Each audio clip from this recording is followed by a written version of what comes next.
नमस्कार साथियों, मैं दीपक कुमार, व्याख्याता रसायन शास्त्र, आपके अपने YouTube चैनल केमिस्ट्री गुरु ऑनलाइन क्लासेस में स्वागत करता हूं। दोस्तों, अपन चैप्टर 10 पढ़ रहे थे और इसके अंदर अपन ने RX का नामकरण और वर्गीकरण पढ़ लिया था पार्ट 1 में।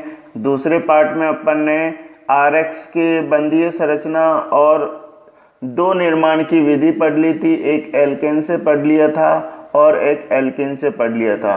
ये अपने पार्ट थर्ड है, पार्ट थर्ड इस सीरीज का, इस चैप्टर का पार्ट थर्ड है। दोस्तों, इस पार्ट में अपन RX निर्माण की विधि के जो अन्य विधि बची हुई है वो पढ़ेंगे दोस्तों।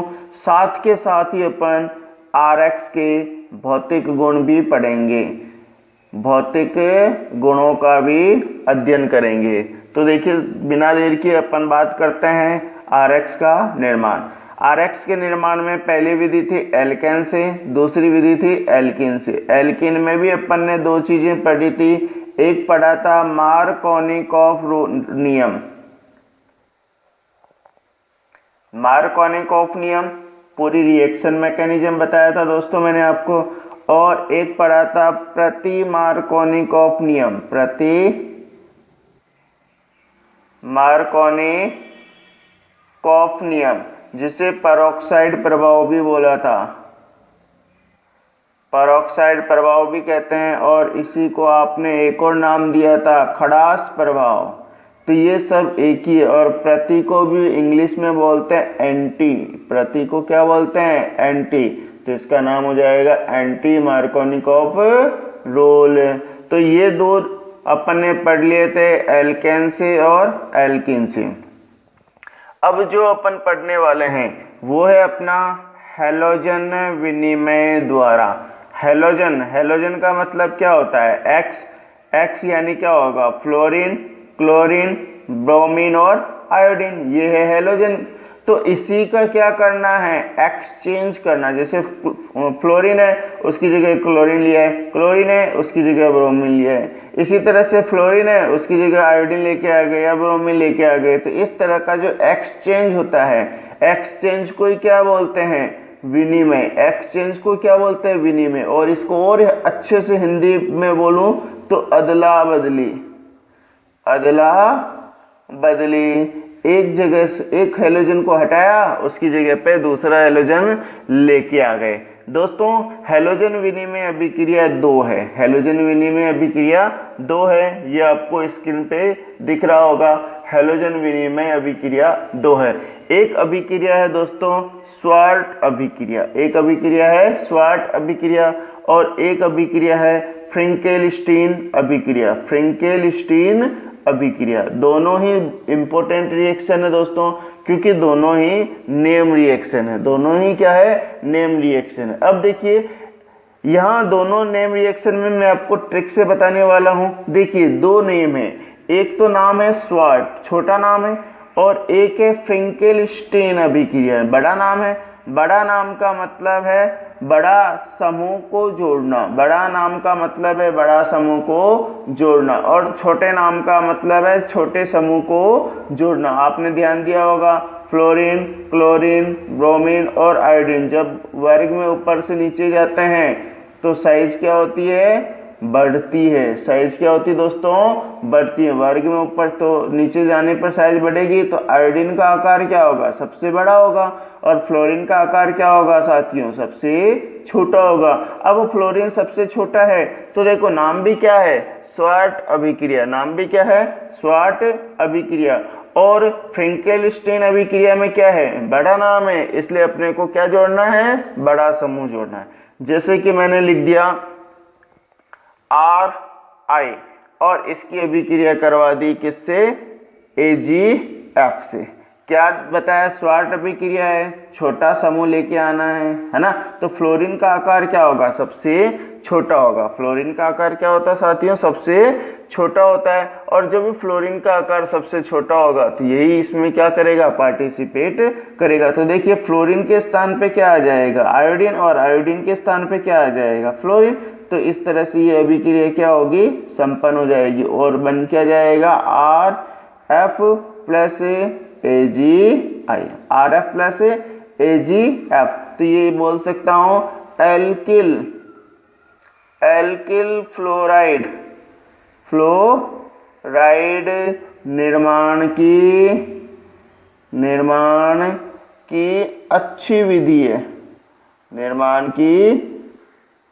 अच्छी विधि है, सर्वोत्तम तो नहीं है लेकिन अच्छी विधि है। एल्किल फ्लोराइड RF निर्माण के लिए अच्छी विधि है।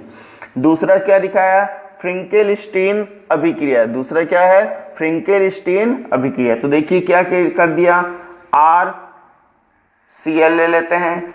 अब देखिए क्या बोला मैंने, बड़ा नाम है तो बड़ा समूह आएगा, बड़ा नाम है तो बड़ा समूह आएगा। बस इसकी अभिक्रिया किससे करवा दो, NaI से। आयोडीन सबसे बड़ा है, बस आयोडीन को ला करके जोड़ दो। अगर यदि मैंने ले लिया RBr, तो भी Br से बड़ा क्या होगा, यही होगा ना। तो बस इसी से क्या कर दो, जोड़ दो। ये जो अभिक्रिया होती है दोस्तों, वो अभिक्रिया में विलायक लेते हैं एसीटोन। विलायक क्या लेते हैं, एसीटोन। और इसको क्या कर लेते हैं, गर्म कर देते हैं। जब अपन ये लिखते हैं, जब गर्म कर दिया तो क्या होगा, क्लोरीन चला जाएगा कहाँ, I के स्थान पे, और आयोडीन आ जाएगा कहाँ, क्लोरीन के स्थान पे। तो मुझे मिल जाएगा दोस्तों RI प्लस मिल जाएगा क्या, NaCl। बिल्कुल सही है ना। इसी तरह से उल्टा हो जाएगा इसमें क्या होगा, I के स्थान पे Br और Br के स्थान पे I। ये भी क्रिया भी सेम सिचुएशन में होगी। तो मैंने लिख दिया क्या, RI प्लस मैंने लिख दिया NaBr। उदाहरण बोलो तो उदाहरण कोई दिक्कत नहीं, ये ले लो CH3CH2Br प्लस NaI। बस R के स्थान पे एथिल समूह रख दो, मैथिल समूह रख दो, प्रोपिल समूह रख दो। साथियों कोई सा भी समूह आप रख सकते हो, और बस वही बनाना है अपने को। CH3CH2I प्लस बन जाएगा NaBr। इसको क्या बोलते हैं, तो देखिए दो कार्बन है, दो कार्बन को क्या बोलते हैं, एथेन। तो ये हो जाएगा एथेन। और आयोडीन है तो इसे बोल देंगे आयोडो एथेन। IUPAC में पूरा बता रखा साथियों, आपको बताया कि नहीं बताया, बता रखा। अरे चलो नेक्स्ट है अपने पास जो अभिक्रिया है, दिख रही है आपको थोड़ी थोड़ी, तो होन्स-डिक्कर अभिक्रिया। दूसरी अभिक्रिया कौन सी दिख रही है, होन्स-डिक्कर अभिक्रिया। होन्स-डिक्कर अभिक्रिया में क्या है दोस्तों, आपको याद रखना, सिल्वर लवण, कार्बोक्सिलिक अम्ल का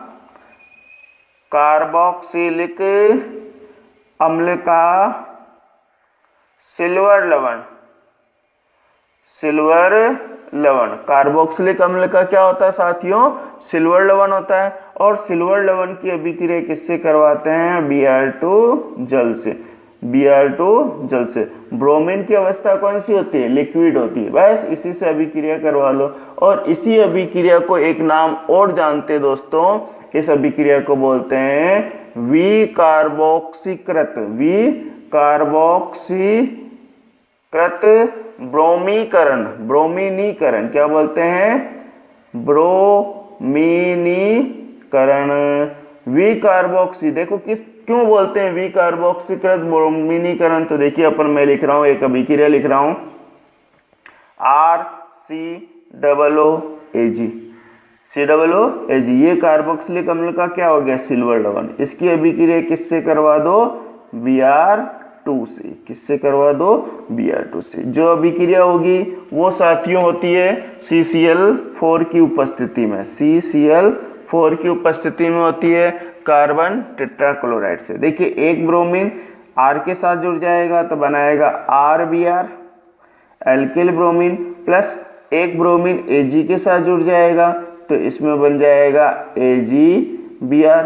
और यहाँ से जो COO दिख रहा है वो मिल जाएगा CO2 के रूप में बाहर। तो देखिए क्या हुआ, जो कार्बोक्सिलिक अम्ल का सिल्वर लवण है इसमें ब्रोमीन आकर के जुड़ गया, इसलिए इसका नाम क्या होगा, ब्रोमीनीकरण। इसलिए इसका नाम क्या होगा, ब्रोमीनीकरण। और विकार्बोक्सिलीकरण का मतलब क्या हुआ, जितने कार्बन थे उससे एक कार्बन कम प्राप्त हुआ, यानी जितने कार्बन का अम्ल होगा उससे एक कम कार्बन का एल्किल ब्रोमाइड प्राप्त होगा। आरबीआर निर्माण के लिए एक अच्छी विधि है, आरबीआर निर्माण के लिए एक अच्छी विधि है। अगर यदि इसके अंदर n कार्बन है तो आरबीआर में क्या होंगे, n-1 कार्बन होंगे, मतलब उससे एक कम संख्या में कार्बन होगा, इसलिए इसका नाम क्या रख दिया है, विकार्बोक्सीकरण। क्या नाम रखा है दोस्तों, विकार्बोक्सीकरण। और ब्रोमीन जुड़ रहा है इसलिए इसका नाम रख दिया ब्रोमीनीकरण, इसलिए इसका नाम क्या रख दिया, ब्रोमीनीकरण। और क्या बनते हैं, तो इसको बोलते हैं एल्किल ब्रोमाइड, एल्किल ब्रोमाइड। आगे बात समझ में दोस्तों। नेक्स्ट है टिंडेल अभिकर्मक से या प्राथमिक एमीन से, टिंडेल अभिकर्मक या प्राथमिक एमीन से। तो देखिए प्राथमिक एमीन की क्रिया अपन टिंडेल अभिकर्मक से करवाएंगे। मैंने देखो एक सिस्टम से लिखा, मैंने क्या किया दोस्तों, एक सिस्टम से लिखा कि टिंडेल अभिकर्मक की क्रिया किससे करवानी है, प्राथमिक एमीन। जब इन दोनों से आपस में क्रिया होगी तो अपने को क्या मिल जाएगा, तो अपने को मिल जाएगा RCl। देखिए टिंडेल अभिकर्मक क्या होता है, नाइट्रोसिल क्लोराइड, नाइट्रोसिल क्लोराइड को ही क्या बोलते हैं दोस्तों, टिंडेल अभिकर्मक।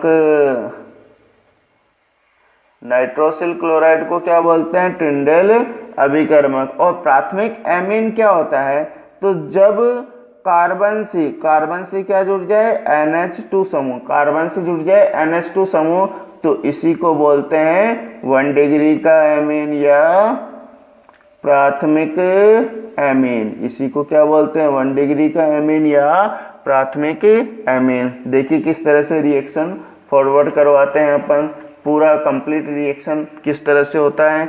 तो देखियो सबसे पहले मैं लिख रहा हूं RN। अब ये जो R है, इस R से क्या जुड़ गया, R का मतलब ही कार्बन है, इससे जुड़ जाएगा ये हाइड्रोजन और ये हाइड्रोजन। इसकी अभिक्रिया करवा दो किससे, नाइट्रोसिल क्लोराइड। नाइट्रोसिल क्लोराइड का फॉर्मूला होता है दोस्तों, नाइट्रोजन डबल बॉन्ड के साथ ऑक्सीजन और एक साइड में लगा दो Cl, इसको बोलते हैं नाइट्रोसिल क्लोराइड।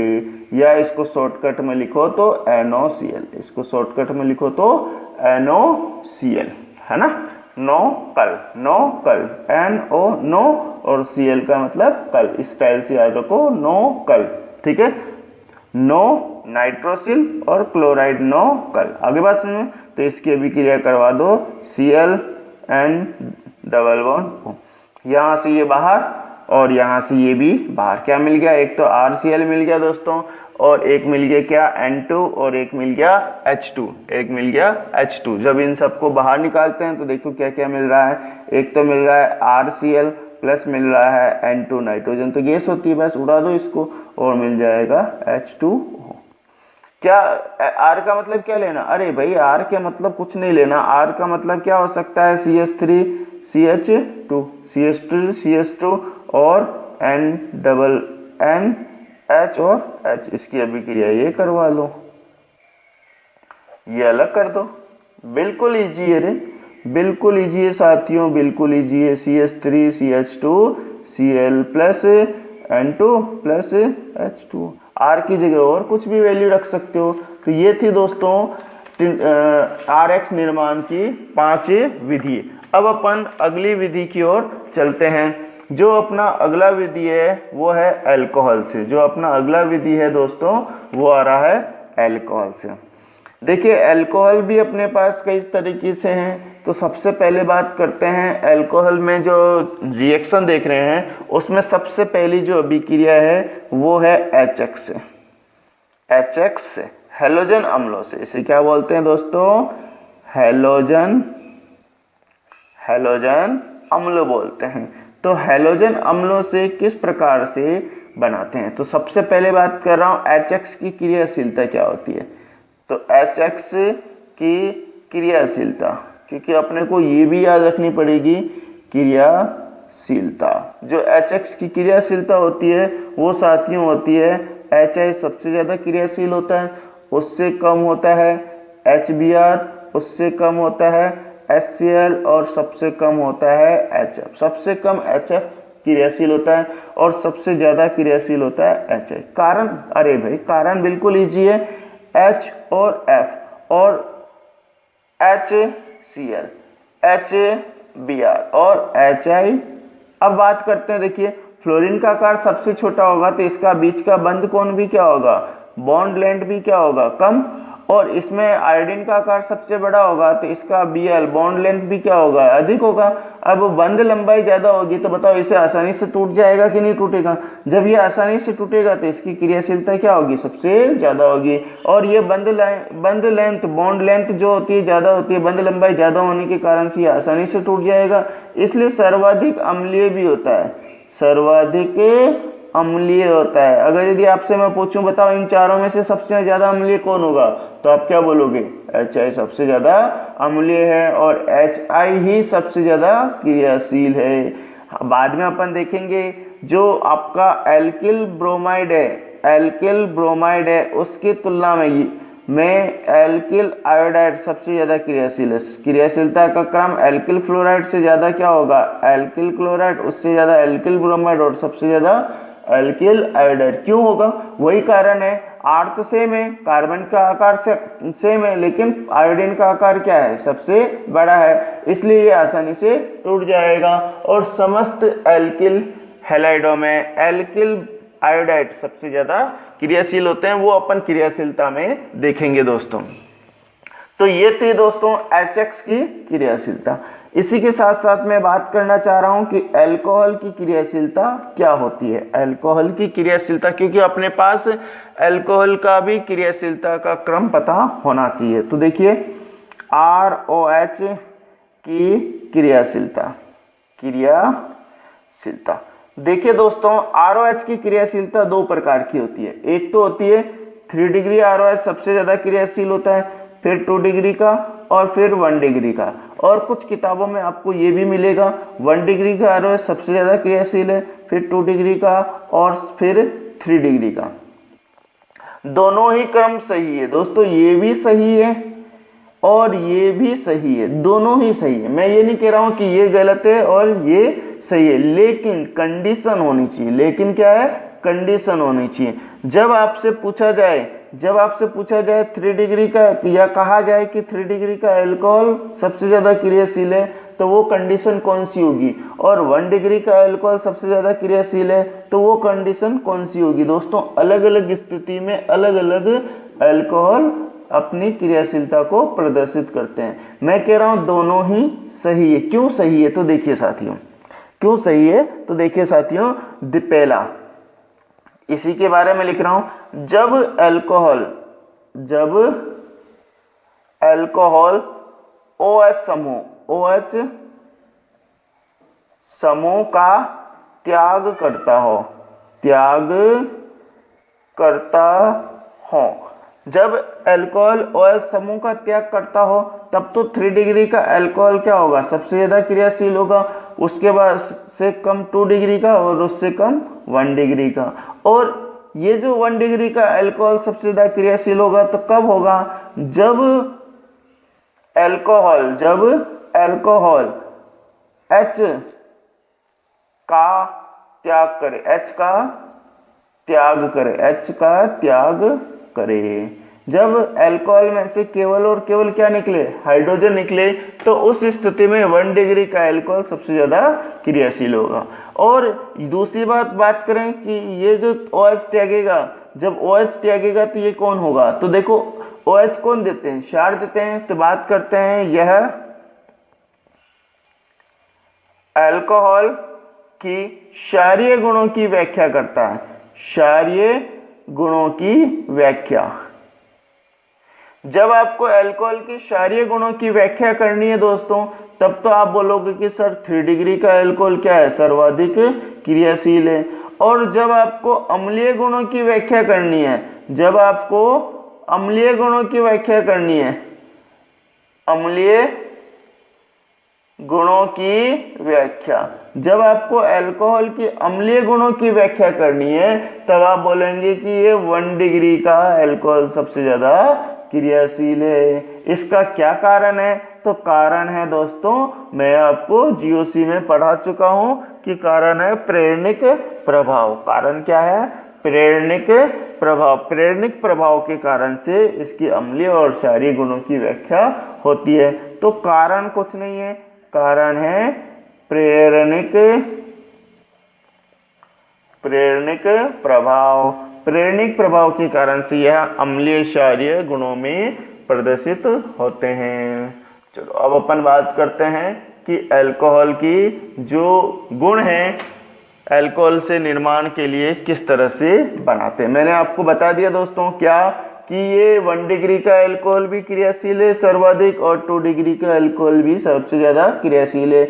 जब अल्कोहल में से OH समूह बाहर निकलता दिख रहा है तो आप बोलेंगे कि 3 डिग्री का अल्कोहल सबसे ज्यादा क्रियाशील है, और जब अल्कोहल में से H+ आयन बाहर निकलता है तो आप बोलेंगे 1 डिग्री का अल्कोहल सबसे ज्यादा क्रियाशील है। अभी मैंने बताया HX, पहले क्या बताया? पहले बता रहा हूं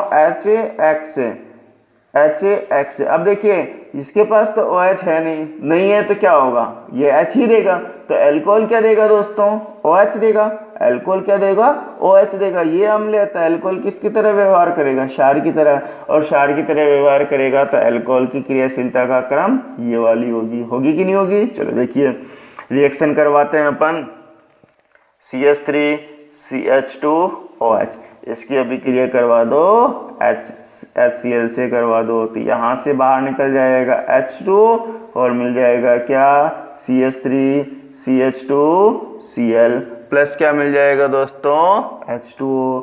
ये जो अभिक्रिया होती है दोस्तों, ये जो अभिक्रिया होती है निर्जल ZnCl2, और इसको क्या कर लेते हैं? गर्म कर देते हैं। हाँ एक बात और है दोस्तों, जब HCl प्लस ZnCl2 का जो मिश्रण है ये क्या हो? सममोलर हो, यानी दोनों का जो मोल है इसके भी 1 मोल ले लें और इसके भी क्या ले लें? 1 मोल है। जब दोनों सममोलर हो, 1 मोल में समान हो, अगर इसका आधा है तो इसका भी आधा, इसका 2 है तो इसका 2, इसका 50 है तो इसका भी 50, इसी को क्या बोलते हैं? सममोलर। जब ये दोनों समान मोल में हो तो इसे बोलते हैं दोस्तों लूकास अभिक्रिया। इसे क्या बोलते हैं? लूकास अभिक्रिया या लूकास परीक्षण। क्या बोलते हैं? लूकास परीक्षण या लूकास अभिक्रिया। और जो ये सममोलर मिश्रण है, ये जो सममोलर मिश्रण है इसे बोलते हैं लूकास अभिकर्मक। ये याद रखना है। दूसरी ओर एक कंडीशन है, अगर मैं यहाँ ZnCl2 लूं नहीं लूं या इन दोनों का अनुपात निश्चित नहीं रखूं, अभी क्या है? निश्चित है। जब इन दोनों का अनुपात निश्चित नहीं है, जैसे HCl प्लस ZnCl2, इनका अनुपात निश्चित नहीं है, अनुपात निश्चित नहीं है। जब नहीं है इन दोनों का अनुपात, मर्जी है जिस अनुपात में ले रहे हैं, और HBr के साथ ZnCl2 ना लें तो उस स्थिति में क्या होगा? उस स्थिति में इस अभिक्रिया को ही बोलते हैं ग्रोव प्रक्रम। बहुत ही इंपॉर्टेंट है दोस्तों। अभिक्रिया वही है, क्रियाकारक वही है, अभिकर्मक वही है, उत्पाद वही बनेंगे, लेकिन कंडीशन क्या है? चेंज है। कंडीशन क्या है साथियों? चेंज है। अगर HCl और ZnCl2 का अनुपात 1:1 हो, सममोलर हो, तो उसे लूकास अभिकर्मक कहते हैं और उस अभिक्रिया को लूकास अभिक्रिया या लूकास परीक्षण बोलते हैं।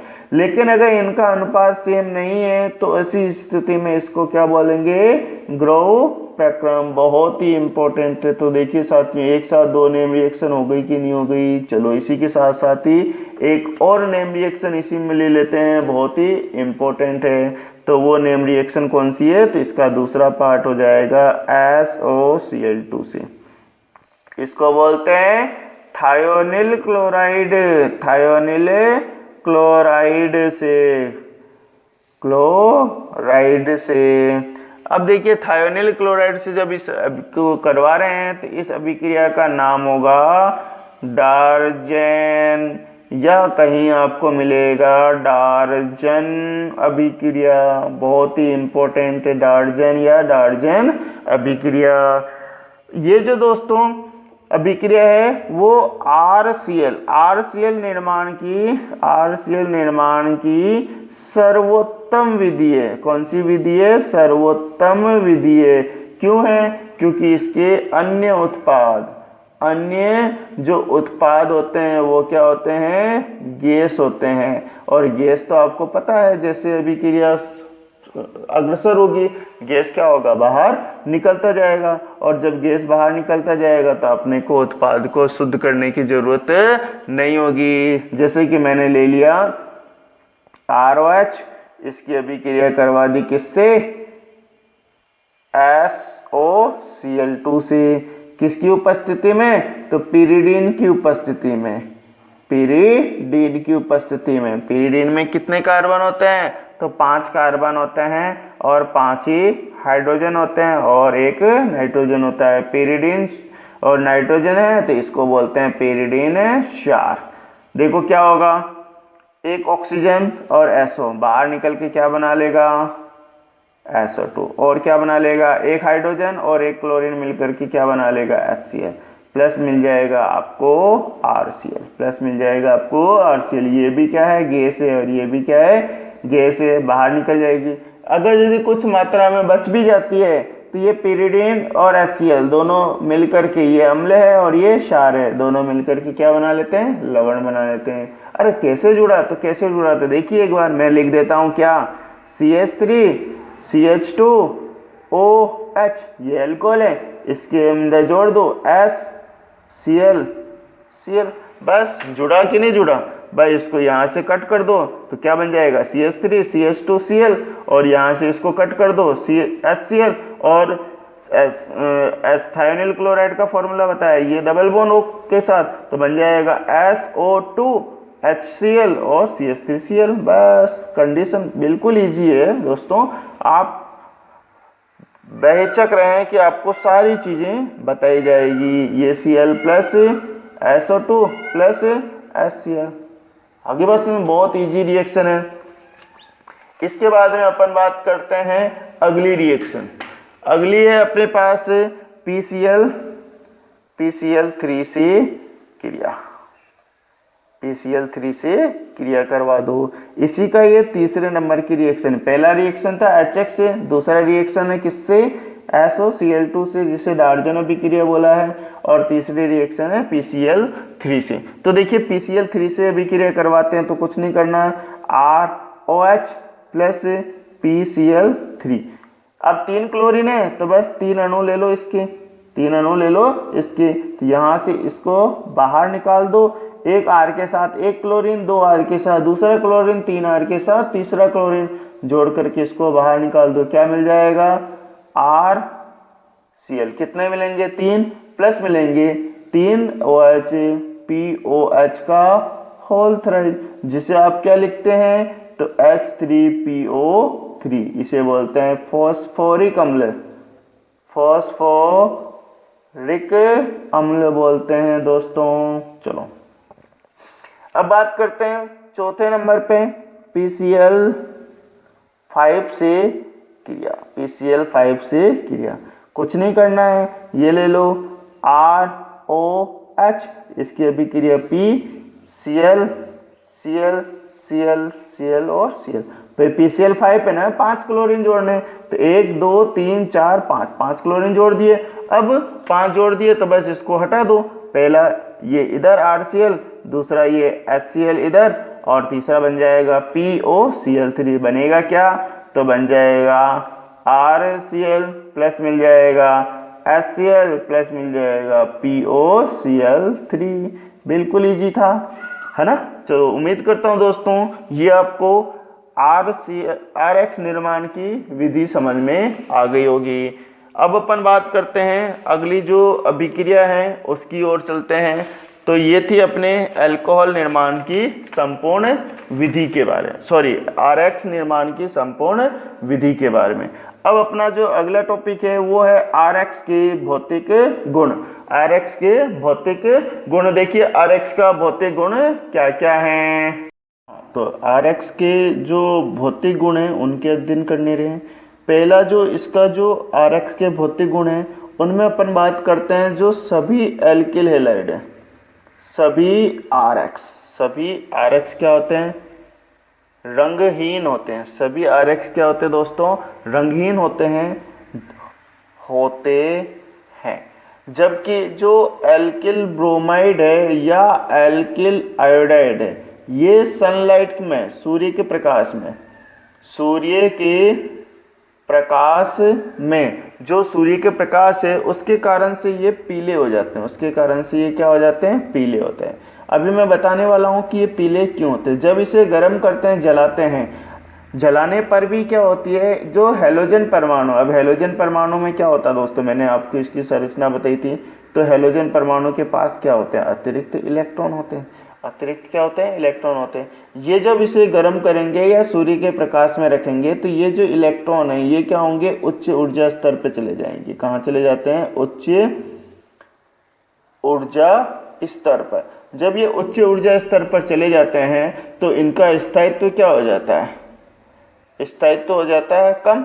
और ये जो स्थायित्व कम होते हैं तो ये वापस से अपनी मूल अवस्था में आ जाते हैं। वापस से अपनी कौन सी अवस्था में आ जाते हैं, मूल अवस्था में आ जाते हैं। और जब ये मूल अवस्था में आते हैं तो यह अपने में से कुछ ऊर्जा का क्या करते हैं, उत्सर्जन। पहले तो ऊर्जा लिया था, अब ऊर्जा का क्या करेंगे, उत्सर्जन करेंगे, ऊर्जा का उत्सर्जन करते हैं। और ऊर्जा के उत्सर्जन के दौरान ही अपने को क्या मिलता है, रंग मिलता है। अपने को क्या मिलता है, रंग मिलता है। तो ये रंग का कारण है। अब आप सनलाइट की प्रेजेंसी में, तो मैंने बताया था एल्किल आयोडाइड सबसे ज़्यादा क्रियाशील है, एल्किल ब्रोमाइड उससे कम क्रियाशील है। तो ये दोनों ज़्यादा क्रियाशील होने के कारण से कम ऊर्जा में भी, यानी सूर्य के प्रकाश में जितनी ऊर्जा होती है, सूर्य के प्रकाश में जितनी ऊर्जा होती है उसी ऊर्जा को ये ग्रहण करके इनके इलेक्ट्रॉन क्या होते हैं, निम्न ऊर्जा स्तर से उच्च ऊर्जा स्तर पर चले जाते हैं। और इनका स्थायित्व कम होने के कारण से ये वापस से अपनी मूल अवस्था में आते हैं। इस दौरान अपने को रंग को देखने को मिलता है और सूर्य के प्रकाश की उपस्थिति के कारण से ये हल्के क्या हो जाते हैं, पीले हो जाते हैं। चलो नेक्स्ट बात करते हैं। दूसरा जो RX है दोस्तों, ये सारे के सारे क्या होते हैं, जल में H2O में क्या होते हैं, अघुलनशील होते हैं। जल में क्या होते हैं, अघुलनशील होते हैं। जबकि बेंजीन में घुलनशील है, या कोई कार्बनिक विलायक जैसे मैं ले लेता हूँ, अभी मैंने कई बार एसीटोन में लिया था, मैं ले लेता हूँ ईथर, मैं ले लेता हूँ अल्कोहल। इन सभी में क्या होते हैं, ये घुलनशील होते हैं। ये सभी क्या है, घुलनशील होते हैं। तीसरे नंबर पे बात करते हैं इनकी अवस्था के बारे में। अवस्था, तो अवस्था में देखिए एक तो होगा CH3 फ्लोरीन मैथिल फ्लोराइड, एक होगा मैथिल ब्रोमाइड CH3 Br और एक होगा CH3Cl। ये तीनों तो होते हैं दोस्तों गैसीय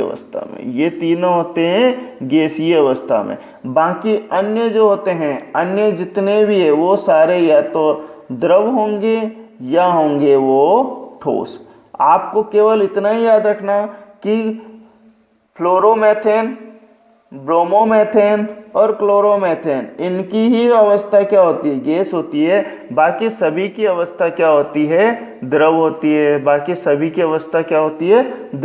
है। और एक और हो जाएगा CH3CH2Cl, एथिल क्लोराइड। इसकी अवस्था भी क्या होती है साथियों, गैस होती है। इनकी अवस्था भी क्या होती है, गैस होती है।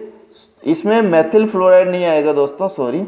हाँ, तीन चीजें हैं, मैथिल ब्रोमाइड, मैथिल क्लोराइड और एथिल क्लोराइड, ये 3 गैस होती है।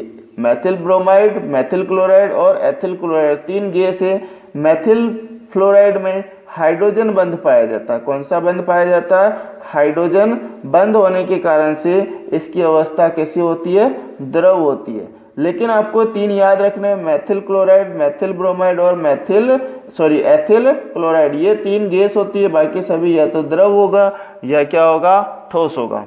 अभी मैंने क्या बताया था, ये जो ज्वाला है ये प्रकाश की उपस्थिति में भी होती है और सूर्य की प्रकाश जलाने पर भी यही क्रिया होगी।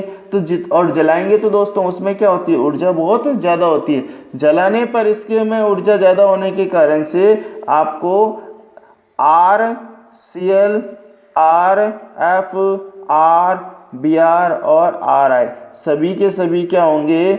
रंगीन होंगे। सभी के सभी क्या होंगे? रंगीन होंगे। किसमें? जलाने पर। जलाने पर अगर यदि आप इन्हें जलाते हैं तो। लेकिन RBr और RI केवल सूर्य के प्रकाश की उपस्थिति में ही क्या हो जाते हैं? पीले पड़ जाते हैं। ये याद रह जाएगा। चलो इसके बाद बात करते हैं चौथे पे, इनके गलनांक और क्वथनांक के ऊपर, मेल्टिंग पॉइंट और बॉइलिंग पॉइंट। बॉइलिंग पॉइंट दोस्तों, melting point and boiling point क्या होता है? समानुपाती होती है मॉलिक्यूलर वेट से। समानुपाती होता है दोस्तों मॉलिक्यूलर वेट से। हमेशा याद रखना, अणुभार बढ़ेगा तो गलनांक क्वथनांक भी सदैव क्या होंगे? बढ़ेंगे। ठीक है ना? जैसे कि मैं बात कर रहा हूं, अब देखिए अणुभार किस किस के ऊपर डिपेंड करता है? तो आपने लिख लिया RX। देखिए X भी क्या होगा? चेंज होगा। तो एक तो होगा X के बदलने से या X के कम होने से, और दूसरा होगा R के अणुभार बढ़ने से, और दूसरा होगा R के अणुभार को कम करने से। तो मैं एक बार क्या करूंगा दोस्तों, R को स्थिर रख करके X को बढ़ाऊंगा और घटाऊंगा। दूसरे में क्या करूंगा, X को स्थिर रख करके R को बढ़ाऊंगा और X को घटाऊंगा। एक बार देखिए, नहीं आ रहा। हाँ, R को बढ़ाऊंगा और R को घटाऊंगा। कब? जब X को स्थिर रख दूं, है ना। चलो देखिए किस तरह से अपन स्थिर रखते हैं। मैंने रख दिया CH3F, मैंने लिख दिया CH3Cl। देखो X को क्या कर रहा हूं? चेंज कर रहा हूं। R क्या है? R स्थिर है, CH3Br, और लिख दिया CH3I। ये क्या है? R स्थिर है। R क्या है दोस्तों? स्थिर है। याद रह जाएगा, R स्थिर है तो F का आकार क्या हो रहा है? बढ़ रहा है। F का आकार क्या हो रहा है? बढ़ रहा है। X का आकार क्या हो रहा है? बढ़ रहा है। X जब बढ़ेगा तो देखो अणुभार भी क्या होगा? बढ़ेगा। तो इसका गलनांक क्वथनांक का क्रम क्या हो जाएगा? ये हो जाएगा। ठीक है। अब बात करते हैं I को, मतलब X को स्थिर रख दिया जाए, और R को बढ़ा दिया जाए और घटा दिया जाए। जैसे मैंने लिख दिया, 1 कार्बन के साथ Cl जोड़ दिया, 2 कार्बन के साथ Cl जोड़ दिया, 3 कार्बन के साथ Cl जोड़ दिया, और 4 कार्बन के साथ दोस्तों Cl जोड़ दिया, है ना। 4 कार्बन है, इसमें कितने कार्बन है? 1 कार्बन है। इसमें कितने कार्बन? 2। इसमें कितने कार्बन है? 3। और इसमें कितने कार्बन है? 4। देखिए 4 कार्बन है तो इसका अणुभार सबसे ज्यादा होगा, तो इसका गलनांक क्वथनांक का क्रम भी कुछ इस तरह से हो जाएगा। उम्मीद करता हूं ये समझ में आ गया। इसी के साथ एक और होता है दोस्तों, समावेवी में क्या होता है दोस्तों? गलनांक क्वथनांक सेम होता है। जैसे कि मैंने लिख दिया 1 कार्बन, 2 कार्बन, 3 कार्बन, 4 और 5 कार्बन, और उसके बाद में मैंने Cl जोड़ दिया। दूसरे में मैं क्या कर रहा हूँ, 1 2 3 4 कार्बन की चेन है, और पहले वाले पे शाखा जोड़ दी और यहाँ Cl जोड़ दिया। चौथे तीसरे नंबर पे मैं कुछ इस तरह से बना रहा हूँ, 2 शाखा जोड़ करके मैंने यहाँ जोड़ दिया। देखो इसमें लॉन्ग चेन कितने की है? तो लॉन्ग चेन आप दिख रहे हैं कि लॉन्ग चेन में आपको 5 कार्बन है। इसमें लॉन्ग चेन कितने कार्बन की है? तो लॉन्ग चेन इसमें 3 कार्बन की है। इसमें लॉन्ग चेन 4 कार्बन है। इसमें लॉन्ग चेन कितने कार्बन की है? 3 कार्बन की है। इसमें 1 प्रतिस्थापित हुआ, ये 2 प्रतिस्थापी है ना। या इसको बोलूं कि ये अशाखित है। ये क्या है? शाखित है, ये कम शाखित है, कम शाखित है, और ये अति शाखित है, अति शाखित है। अब देखिए जो कम अशाखित है, अगर यदि इसको मैं डिब्बे डिब्बे जमाऊं, जैसे मैंने 1 line 2 line 3 line 4 line 5 line इस तरह से जमाना स्टार्ट किया, तो ये आसानी से जमेगा कि नहीं जमेगा। और अगर यदि मैंने इसको इस तरह से जमाना स्टार्ट किया तो बताओ ये जमाना मुश्किल हुआ कि नहीं हुआ। और अगर यदि इसको मैं इस तरह से जमाना स्टार्ट करूँ द्विशाखित को, तो इन दोनों के बीच में जो मुख्य श्रृंखला है, इनके बीच की में दूरी क्या होती है, जा रही बढ़ती जा रही है। इनके बीच में दूरी क्या है, कम है। जब ये दूरी कम होगी तो इनमें वंडरवाल बल भी क्या होगा, ज्यादा होगा। तो इनमें जो वंडरवाल बल लगता है, वंडरवाल बल ज्यादा लगेगा, वंडरवाल बल अधिक लगेगा। और वंडरवाल बल अधिक होने के कारण से इसका गलनांक क्वथनांक सर्वाधिक होगा, और इसका वंडरवाल बल कम होने के कारण से इसका गलनांक क्वथनांक क्या होगा, कम होगा। आपको याद रखनी है, अशाखित का गलनांक क्वथनांक ज्यादा होता है और शाखित का गलनांक क्वथनांक कम होता है। अशाखित का गलनांक क्वथनांक ज्यादा होता है और शाखित का गलनांक क्वथनांक कम होता है। इसके अलावा और तुलना कर लेते हैं गलनांक क्वथनांक में ही दोस्तों, कि गलनांक क्वथनांक का और क्या तुलना है। देखिए जो RX है, RX जो है वो ध्रुवीय प्रकृति के होते हैं।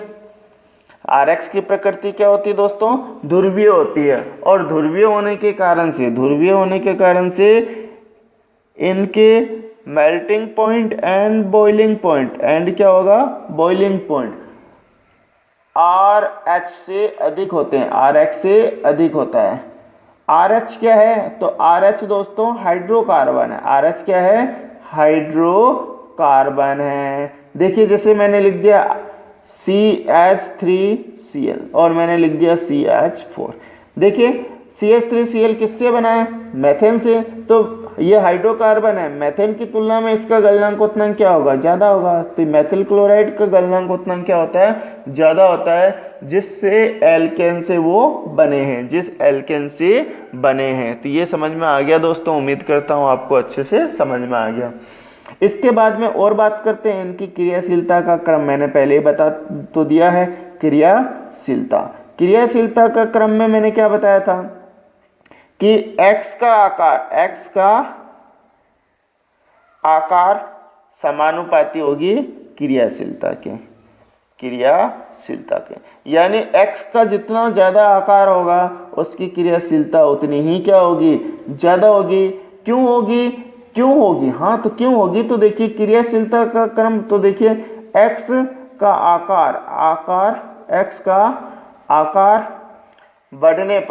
आकार बढ़ने पर बंध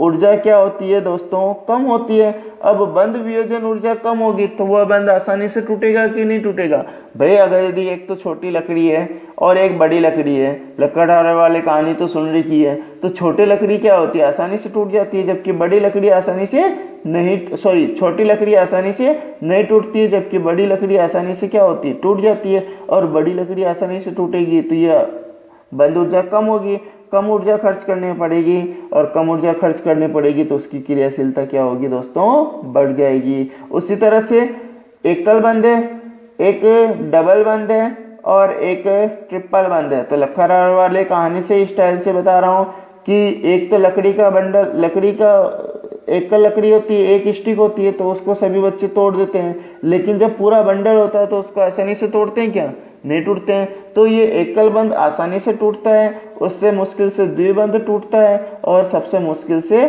ट्रिपल बंध होती है। आगे बात समझ, ट्रिपल बंध की जो टूटने की बंध वियोजन ऊर्जा है वो सर्वाधिक होती है, जबकि एकल बंध की बंध वियोजन ऊर्जा सबसे न्यूनतम होती है दोस्तों। बंध लंबाई भी इसकी सबसे ज्यादा होती है और इसकी सबसे कम होती है। तो देखिए X का आकार बढ़ने पर क्रियाशीलता भी क्या होती है, बढ़ती है। और अपन पता है X का आकार का क्रम क्या होता है, तो फ्लोरीन की तुलना में क्लोरीन बड़ा होता है, क्लोरीन की तुलना में ब्रोमीन बड़ा होता है, ब्रोमीन की तुलना में आयोडीन बड़ा होगा। इसलिए मैं एक लाइन बोल सकता हूँ क्या, सभी एल्किल हैलाइडों में मैं लिख सकता हूँ क्या, सभी RX में RI सर्वाधिक क्रियाशील, RI सर्वाधिक क्रियाशील, RI क्या होगा, सर्वाधिक क्रियाशील, जबकि RF न्यूनतम, RF क्या होगा, न्यूनतम क्रियाशील। देखिए किस तरह से क्रियाशीलता लिख रहा हूं, RF से की तुलना में कौन ज़्यादा क्रियाशील होगा, RBR की तुलना में ज़्यादा, RCL उससे ज़्यादा क्या होगा, RBR, और सबसे ज़्यादा क्या होगा, RI। सबसे ज़्यादा कौन सी क्रियाशील होगा दोस्तों, RI। इसके बाद में अपन बात करते हैं अगले पे, क्रियाशीलता का ही एक क्रम और है कि डिग्री के आधार पर, कार्बन की डिग्री के आधार पर, कार्बन की डिग्री के आधार पर भी क्रियाशीलता का क्रम होता है दोस्तों।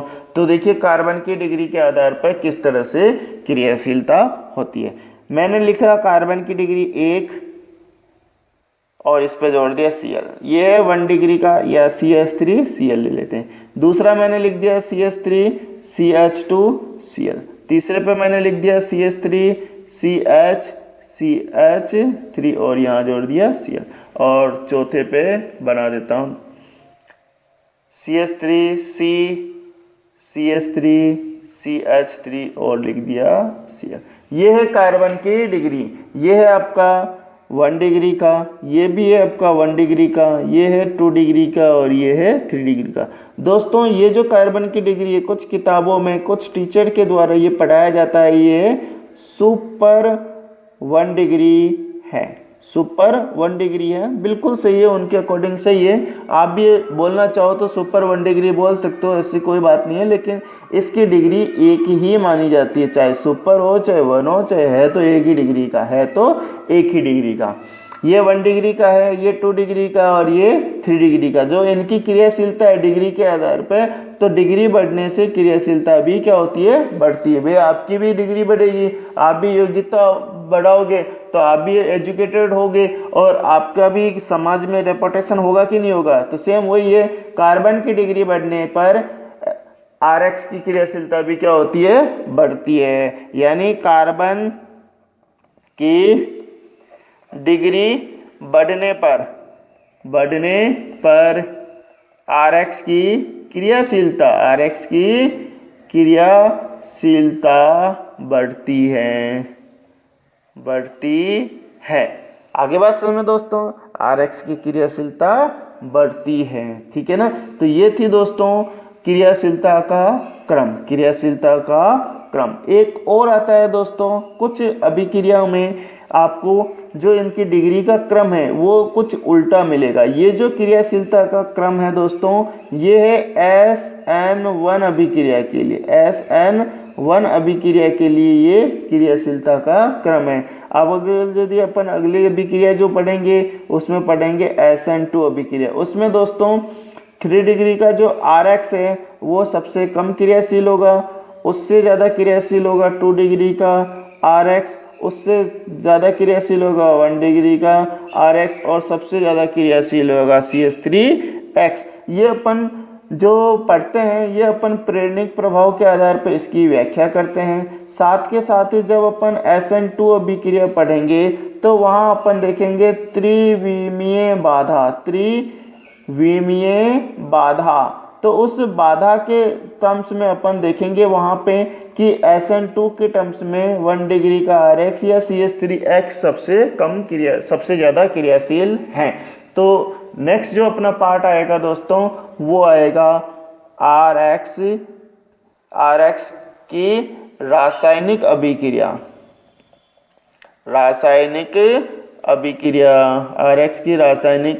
अभिक्रिया, और एक ही पार्ट में मैं कोशिश करूंगा कि 2 पार्ट में इसका वीडियो बनेगा दोस्तों, तो अपन 2 पार्ट में इसे कंप्लीट कर लेंगे। धन्यवाद दोस्तों।